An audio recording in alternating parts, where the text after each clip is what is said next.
दोस्तों नमस्कार। आप देख रहे हैं न्यूज़ 9। आज भारत देश के इस मुल्क के पड़ोसी राज्य या देश बांग्लादेश के हालातों पर गंभीरता से चर्चा आपके अपने खास प्रोग्राम प्राइम टाइम शो में मेरे साथ। तो चलिए दोस्तों, न्यूज़ 9 आपको लेकर चल रहा है बांग्लादेश।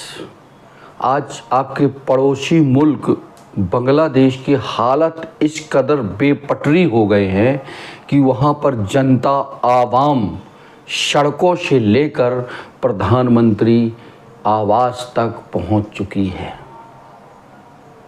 दोस्तों, बांग्लादेश और श्रीलंका के हालातों से इस मुल्क के रहनुमाओं को एक सबक लेना चाहिए।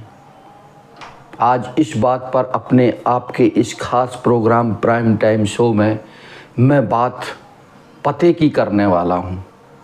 उन सत्ता में बैठे जिम्मेदार लोगों को इस शो को देखना और सुनना चाहिए। आज कामोबेश वैसे ही स्थिति कहीं ना कहीं हमारे मुल्क में भी वो मुद्दों को लेकर सुलगाहट दिखाई और सुनाई दे रही है। विदिन एक दशक से जो हालात इस देश में बन रहे हैं, उसकी चिंगारी धीरे धीरे सुलग कर कहीं बांग्लादेश और पाकिस्तान जैसे हालातों का खौफनाक मंजर न पैदा कर दे। आपको बांग्लादेश चिटगांव वहाँ के हालातों पर बात कर रहे हैं। आपको हमारी तस्वीरें बताएंगी। उन तस्वीरों को देखिए, आपके रोंगटे खड़े हो जाएंगे।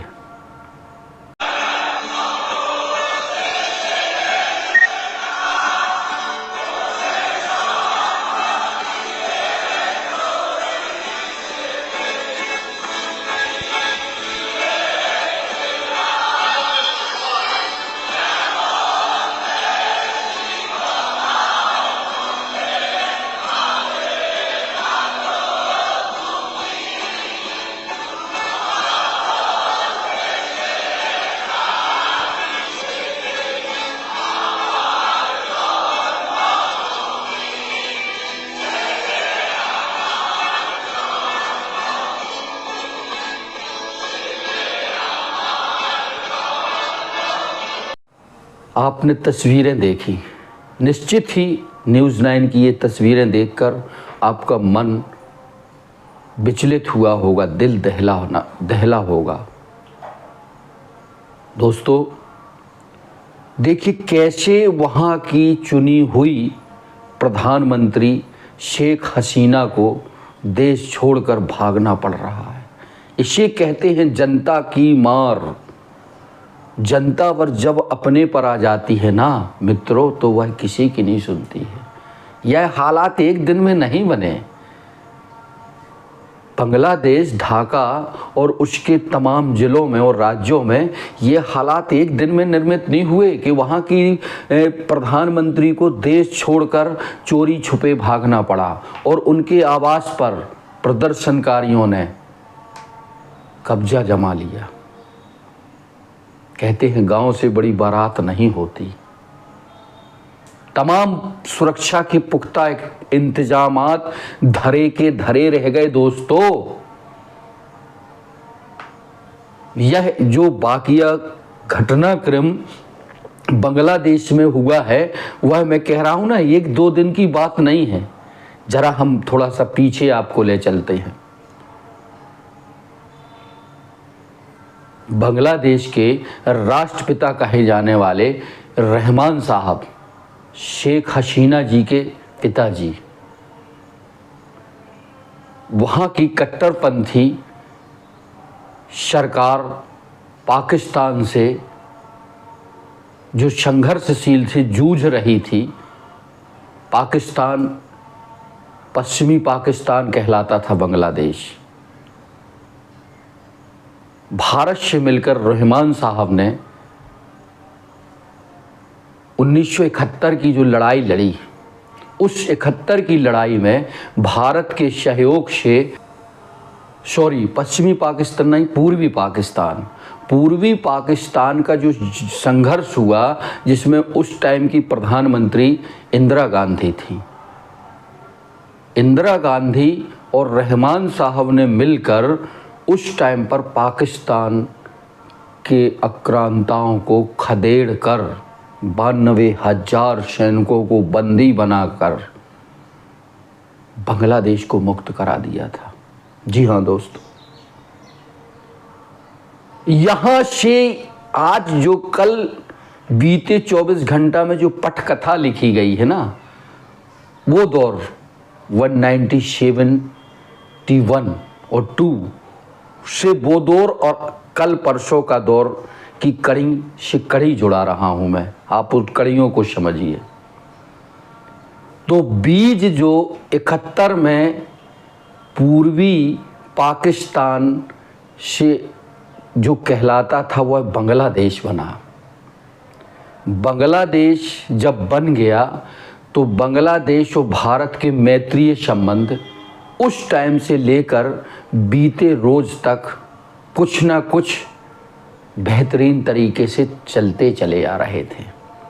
कूटनीति, विदेश नीति, सामरिक नीति, तमाम तरह के आर्थिक व्यापारों से लेकर तमाम चीज़ें भारत के पक्ष में हुआ करती थी और भारत भी बांग्लादेश, ढाका को लेकर अपने रुखों को कहीं ना कहीं लचीला किया करता था। इस वजह से पड़ोसी मुल्क बांग्लादेश से, जो एशियाई महाद्वीप में है, उससे बेहतर से बेहतरीन ताल्लुकात बने रहते थे। तभी ना दोस्तों वहाँ की प्रधानमंत्री शेख हसीना ने भारत का रुख किया और गाज़ियाबाद के एयरवेस पर डभोल साहब ने उनको रिसीव किया, जो वहाँ से भगोड़ी बनकर आई हैं। अब वहाँ से यह भारत से रुक करके वो लंदन जा रही हैं। तो मैं कह रहा था ये हालात यूँ नहीं बने। इस हालात की कहानी और पटकथा थोड़ी सी और सुनिए आप। जब 71 में बांग्लादेश बनता है तो बांग्लादेश में 2 महिलाओं की सत्ता अनवरत रूप से चली जाती है, शेख हसीना मैडम और खालिदा जी आज भी जेल में हैं।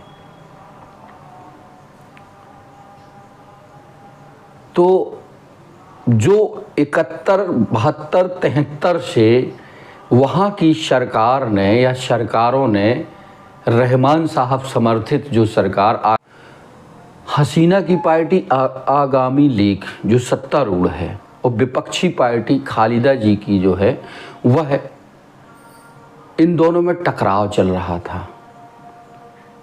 71 की लड़ाई में स्वतंत्रता के रूप में जिन लोगों ने, बांग्लादेशियों ने वहाँ पर भागीदारी की थी, उनको आरक्षण लगभग 50 साल होने को आ रहे हैं से लगातार दिया जा रहा था। वह भी 30% आरक्षण दोस्तों। जी हाँ, उसका धीरे धीरे जो पेट्रोल और माचिस और रुई में सुलगते सुलगते गीली लकड़ी में भी अगर आग लग जाए तो वो सब जब सुलगते सुलगते सुलग जाती है तो भरे जंगल को आग से तबाह कर देती है। वह 30% आरक्षण। जी हाँ दोस्तों, रहमान साहब वहाँ के राष्ट्रपिता थे। संघर्ष से जीत दिलाई। उस संघर्ष में जिन लोगों ने भागीदारी की, जैसे भारतीय देश में स्वतंत्रता आंदोलन में जिनके परिवार और जो लोग थे, उनको आज भी सुविधाएं मुहैया हैं। ये देशों की पॉलिसी होती है, होता चला आ रहा है। लेकिन कहीं ना कहीं बांग्लादेश में इस चीज़ को लेकर बीते 15 साल से एक सुगबुगाहट थी कि यह आरक्षण हटना चाहिए। वहाँ के शिक्षित बेरोजगार युवाओं से लेकर देशवासियों में, महिलाओं में, बुजुर्गों में इस बात को लेकर, हसीना मैडम के फैसले को लेकर एक क्रांति का बिगुल फूंक रहा था। अभी 2 से 4 महीने, 6 महीने पहले जो बांग्लादेश में चुनाव हुए, उस चुनाव में कैसे हसीना मैडम जबरदस्ती, उनकी पार्टी जीत नहीं रही थी, तमाम हथगंडों को अपना कर वहाँ के इलेक्शन कमीशन को और वहाँ की सेना को, वहाँ की और भी सरकारी एजेंसियों को कब्जे में कर कर, विरोधियों को जेल में डालकर ये चुनाव जीते। बड़ा लंबा विरोध हुआ उनके चुनाव का कि फर्जी तरीके से चुनाव जीती। लेकिन जब कहते हैं ना, सत्ता में जो मदहोश हो जाता है तो उसको कुछ सुनाई और दिखाई नहीं देता, उसके हालात ऐसे ही बनते हैं जैसे विगत 24 घंटे पहले बने हैं। तो जनता की आवाज़ जब वहाँ के रहनुमा और सत्ताधारी जिम्मेदार नहीं सुन रहे थे, तो जनता जो छात्र आंदोलन कर रहे थे 30% आरक्षण को लेकर, उस आरक्षण को ख़त्म होने के लिए आंदोलनरत तो थे ही बांग्लादेश की सड़कों पर, ढाका से लेकर चिटगांव। अब यह आंदोलन धीरे धीरे धीरे कॉलेजों से लेकर यूनिवर्सिटियों तक फैलता गया, लोग जुड़ते गए, कारवा बढ़ता गया। इस आंदोलन को वहाँ की महिलाओं, तो दोस्तों जब ये सुलगने लगा, कॉलेजों से लेके, यूनिवर्सिटियों से लेके, सड़कों से लेके, भारत में एक सविनय अवज्ञा आंदोलन था, उसकी पद चिन्हों पर चलने लगा कि ना हम टैक्स देंगे, ना हम नौकरी करेंगे। हालात बद से बदतर होने लगे। इस 30% आरक्षण को सरकार से चुनौती देने के लिए वहाँ के सुप्रीम कोर्ट और हाई कोर्ट ने भी सरकार के विरोध में फैसला दे दिया। लेकिन शेख हसीना मैडम ने ना अदालत की सुनी, ना जनता की सुनी, ना छात्रों की सुनी, ना महंगाई की तरफ देखा, ना बेरोजगारी की तरफ देखा। उसी के मद्देनज़र ये हालात बने और इस कदर बिगड़े दोस्तों कि एशियाई महाद्वीप में श्रीलंका के बाद जो संघर्ष में सत्ता छीनी गई है, वो बांग्लादेश में 12 घंटे पहले देखने को मिला। कैसे भागना पड़ा। उनके बेटे ने बयान दिया कि हम कभी पाकिस्तान नहीं बांग्लादेश नहीं आएंगे। वहाँ के राष्ट्रपति कहे जाने वाले या पिता कहे जाने वाले मुजाहिर रहमान साहब, जो हसीना मैडम के पिता हैं, उनकी स्टैचू का सिर धड़ से अलग कर दिया। जनता ने, आंदोलनकारी प्रदर्शनकारियों ने प्रधानमंत्री आवास के में घुसकर वहाँ पे गद्दों में पहुंचकर आराम किया, किचन में भोजन चखा, नरम नरम हरी हरी घास की मुलायम में चलकर देखा। देखिए ना दोस्तों, जब परिवर्तन की लहर आती है ना, आंधी आती है, तो वो तूफान बनकर सब कुछ उड़ा ले जाती है। इस पर हमारे देश के शासकों को सोचना चाहिए कि कैसे इन्होंने कोविड काल से इस देश का मटिया मेट करना शुरू कर दिया। देश के प्रधानमंत्री नरेंद्र भाई मोदी और गुजरात लादी को सबक लेना चाहिए कि झूठ और फरेब, बेरोजगारी, महंगाई, किसान आंदोलन, इन सब से इन्होंने सबक नहीं लिया। यह हालात कहते हैं ना, जब पड़ोसी के यहाँ आग लगती है तो वह आग वह भी उसका भी घर जला देती है। आज भारत के पड़ोसी मुल्क बांग्लादेश के हालात, कहीं ना कहीं बांग्लादेशियों ने श्रीलंका से ये सीखा होगा। जी हाँ दोस्तों, न्यूज़ 9 आपसे दम से कह रहा है कि शमशर लगती है बांग्लादेश के जो हालात हुए हैं, जो इस तरह के प्रदर्शन होकर प्रधानमंत्री आवास को घेर लिया और रातों रात भागना पड़ा उन्हें मुंह छुपाकर, वो बांग्लादेशियों ने, आंदोलनकारियों ने श्रीलंका से ही सीखा है। अब उसकी वेयर हवा चलते चलते भारत में भी पहुंच रही है। असंतुष्ट के जो बोल है या जो फूट पड़ रही है भारत में, जैसे बेरोजगारी हुआ, नीट परीक्षा, रेल हादसे, भारत देश में क्या कुछ नहीं हो रहा है। मीडिया भज-भज मंडली कर रही है, लेकिन जनता के अंदर चिंगारियां सुलग रही हैं।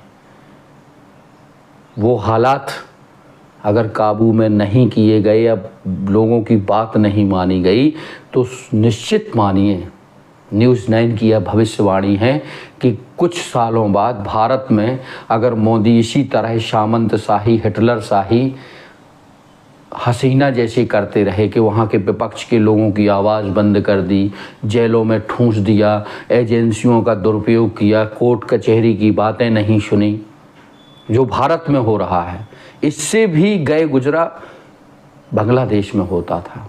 आज भी बांग्लादेश में वहाँ के जो मुख्य विपक्षी पार्टियों के नेता हैं वो जेलों में सड़ रहे हैं। कामोबेश यही स्थिति भारत में है। तभी तो फिर जब जनता देख लेती है ना कि जो हमारे विपक्षी लीडर हैं उनको आपने जेलों में ठूंस दिया, कोर्ट की बात नहीं मानते, एजेंसियों का दुरुपयोग होता है, तभी तो जनता में जन जागृति होकर क्रांति आती है और क्रांति की मिसाल जल जाती है।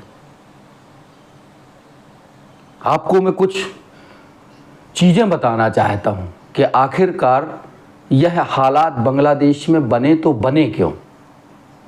हसीना जो वहाँ की प्रधानमंत्री चुनी गई थी चंद महीनों पहले, उनको कैसे भागना पड़ा, इसका मैंने एक फैक्ट, सबसे पहले मामला 1971 स्वतंत्रता सेनानी आरक्षण से जुड़ा हुआ है, वो मैंने एनालिसिस करके बताया।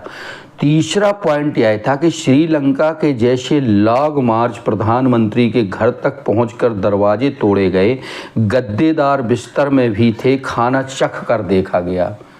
वहाँ की इतनी सारी आवाम सुरक्षा की पैबंद में खील ठोकते हुए अंदर तक पहुँच गई। महंगाई और कोविड के बाद गिरती इकोनॉमिक तस्वीरें और कहीं ना कहीं प्रधानमंत्री शेख हसीना की तानाशाही छवि एक कारण है।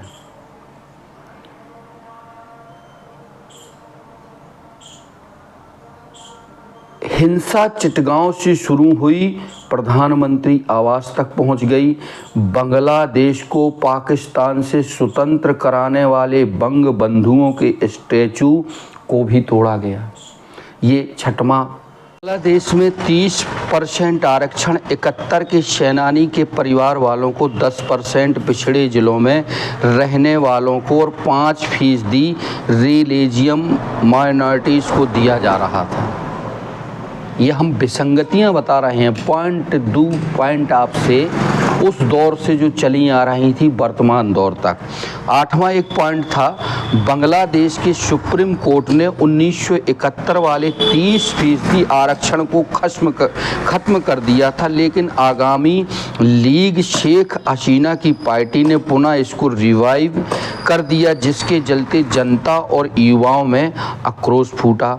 9वां था, जनता ने सविनय अवज्ञा आंदोलन चालू कर दिया, यानी न टैक्स देंगे न सरकार की नौकरी करेंगे।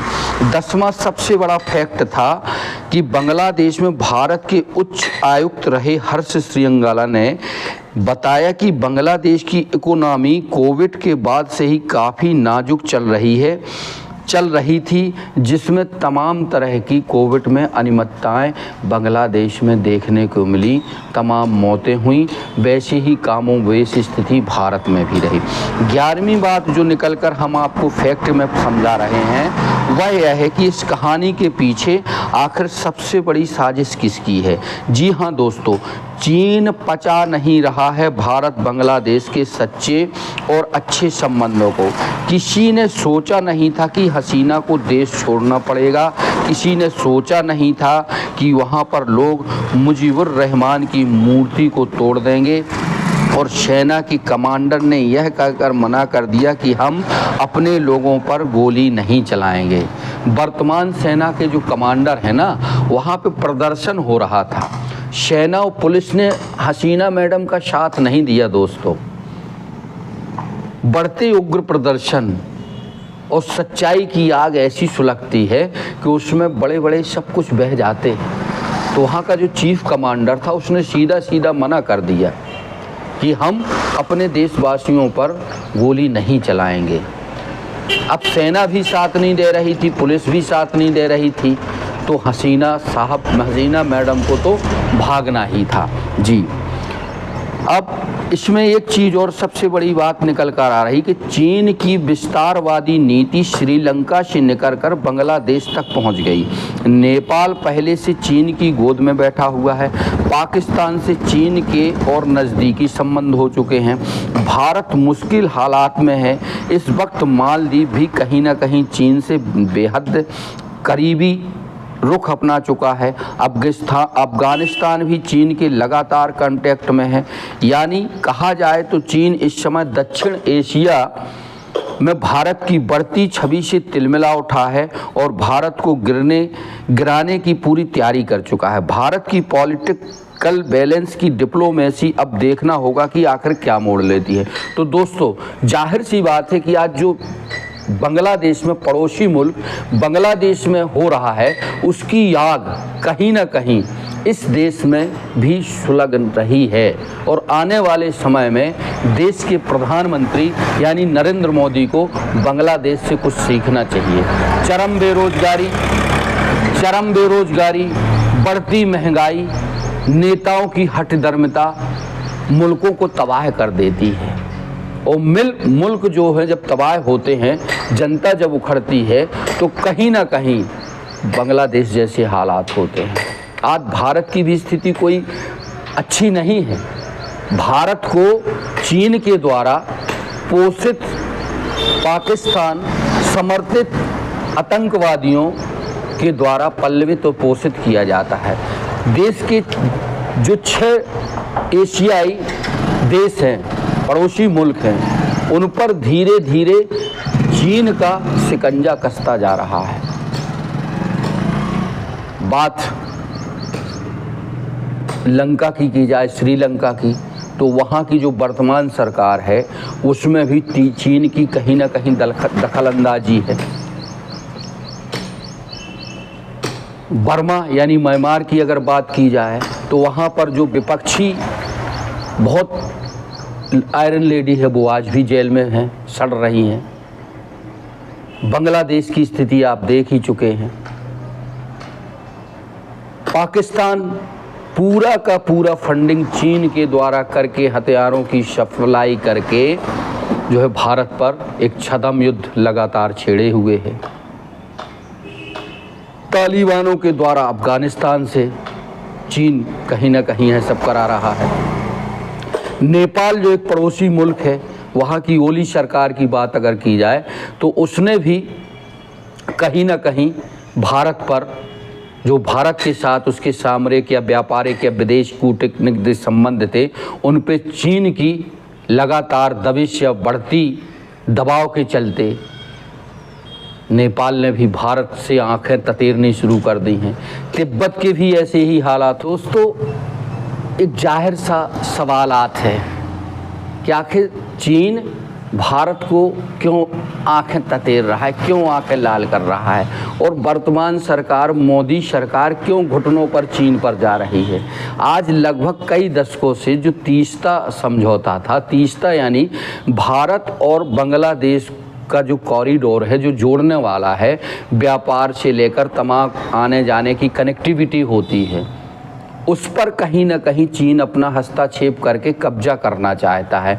और चीन की एक सोची समझी साजिश यह चल रही है कि जो भारत देश का अभिन्न अंग अरुणाचल प्रदेश है या उससे लगे हुए जो राज्य हैं, उन पर अशांति फैलाकर अरुणाचल प्रदेश को अपने कब्जे में कराकर भारत पर वह गिद्ध दृष्टि जमाए है। चूँकि अगर अरुणाचल प्रदेश पर चीन की ताजपोशी या कब्जे वाली बात हो जाएगी तो वह आसानी से भारत पर सामरिक या युद्ध छेड़ सकता है। तो जो ये कॉरिडोर है तीस्ता, इस पर जो है चीन की गिद्ध दृष्टि जमी हुई है। चीन कहीं नहीं चाहता कि ढाका से और नई दिल्ली से इस पर जो है बात हो या इनके पक्ष में हो, क्योंकि वो तमाम तरह की आने जाने से लेके सभी कनेक्टिविटी एक रास्ता है ये जो चल रहा था, उस पर भी यह कहीं ना कहीं विचारणीय प्रश्न था।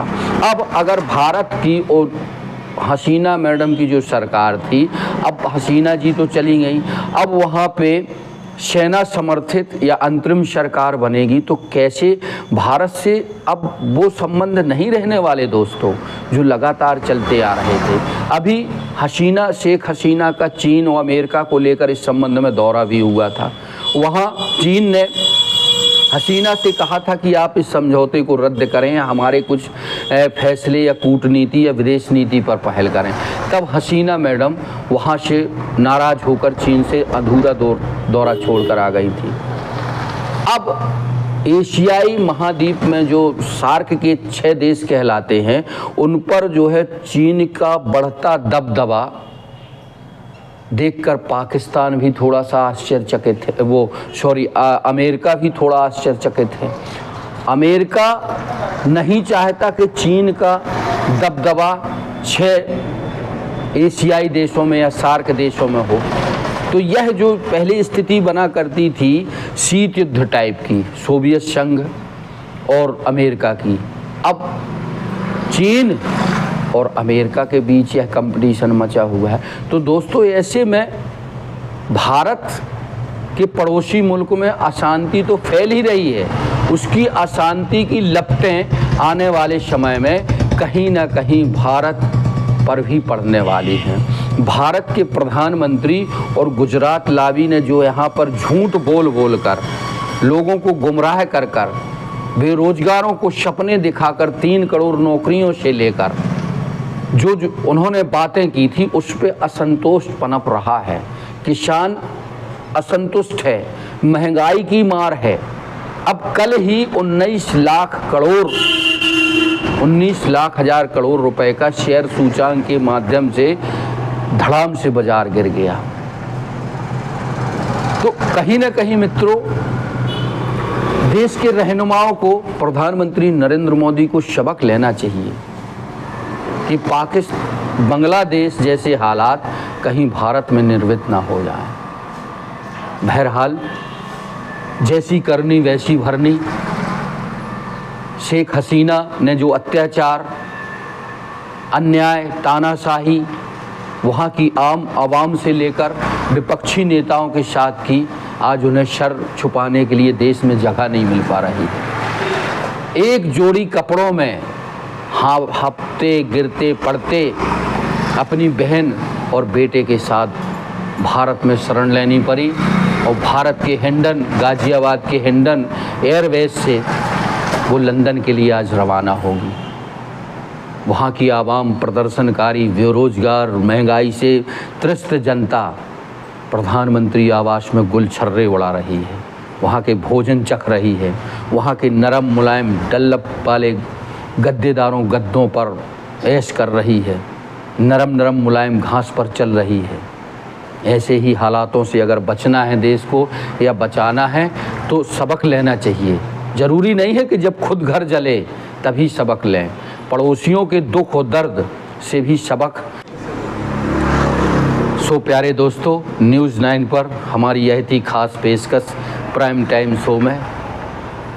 राजेश की तिवारी राज के साथ बने रहें, देखते रहें। अंतर्राष्ट्रीय क्षितिज पर एनालिसिस जो किया गया है निश्चित ही आपको पसंद आएगा। हम जैसे पत्रकारों का सपोर्ट कीजिए, हमें ओबलाइज कीजिए। निश्चित ही हम इस नगर और प्रदेश का वादा रहा नाम गाम करके दिखाएंगे। बहुत बहुत शुक्रिया, बहुत बहुत शुक्रिया।